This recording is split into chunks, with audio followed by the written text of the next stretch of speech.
ಕಾಯಕವೇ ಕೈಲಾಸ. ಈ ಸಂದರ್ಭದಲ್ಲಿ ಬಸವಣ್ಣವರ ಕುರಿತು ಮಾತನಾಡಲು ಬಯಸುತ್ತೇನೆ. ಬಸವಣ್ಣವರು 1134ರಲ್ಲಿ ವಿಜಯಪುರ ಜಿಲ್ಲೆಯ ಬಸವನ ಬಾಗೇವಾಡಿ ಗ್ರಾಮದಲ್ಲಿ ಜನಿಸಿದರು. ಇವರ ತಂದೆ ಮಾದರಸ ಹಾಗೂ ತಾಯಿ ಮಾದಲಾಂಬಿಕೆ. ಬಸವಣ್ಣವರು 8ನೇ ವಯಸ್ಸಿನಲ್ಲಿ ಇದ್ದಾಗ ಅವರಿಗೆ ಜನಿವಾರ ಕಟ್ಟಲು ಹೋದಾಗ ಬಸವಣ್ಣ ಚಿಕ್ಕನಿಂದಲೂ ವೈದಿಕ ಸಂಸ್ಕೃತಿ ಕರ್ಮಾಚರಣೆಗಳ ವಿರೋಧಿಯಾಗಿದ್ದ. ಅವರು ಮೊದಲು ಅಕ್ಕನಿಗೆ ಜನಿವಾರ ಕಟ್ಟುವಂತೆ ಹೇಳಿದ. ಅಕ್ಕನಿಗೆ ಕಟ್ಟಲು ಬರುವುದಿಲ್ಲ ಎಂದು ಹೇಳಿದಾಗ ಪುರುಷ ಮತ್ತು ಮಹಿಳೆಯರ ಮಧ್ಯೆ ಸಮಾನತೆ ಇರಬೇಕು, ಭೇದ ಭಾವ ನಡೆದರು ನಡೆದಾಡು ದೈವ. ನಮ್ಮ ನಿಮ್ಮಂತೆ ಸಾಮಾನ್ಯರಾಗಿ ಹುಟ್ಟಿ ಅಗಾಧವಾದಂತಹ ಮಹಾನ್ ಸಾಧನೆಯನ್ನು ಮಾಡಿದಂಥ ಸಾಧಕರ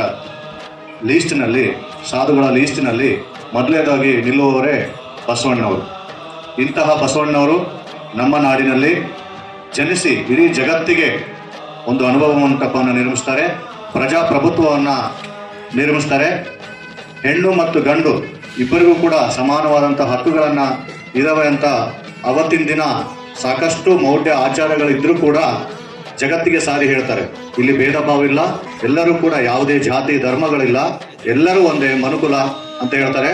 ಮತ್ತೆ ನೋಡಿಲ್ಲಿ ಬಂದು ಆರಿಲ್ಲ ಹಚ್ಚಿದ ಒಲೆಯೂ ಎಂದು ನೋಡು ನೋಡು ನೋಡಿಲ್ಲಿ ಬಂದು ಆರಿಲ್ಲ ಹಚ್ಚಿದ ಒಲೆಯೂ ಎಂದು ಊರೂರು ತಿರುಗಿ ಭಿಕ್ಷೆಯ ಬೇಡಿ ಅನ್ನವ ಹಾಕಿದ ಯೋಗಿಯ ನೋಡಿ ಜಾತಿ ಮತಗಳಿಗೆ ಬೆಂಕಿಯ ಇಟ್ಟು ಎಲ್ಲರೂ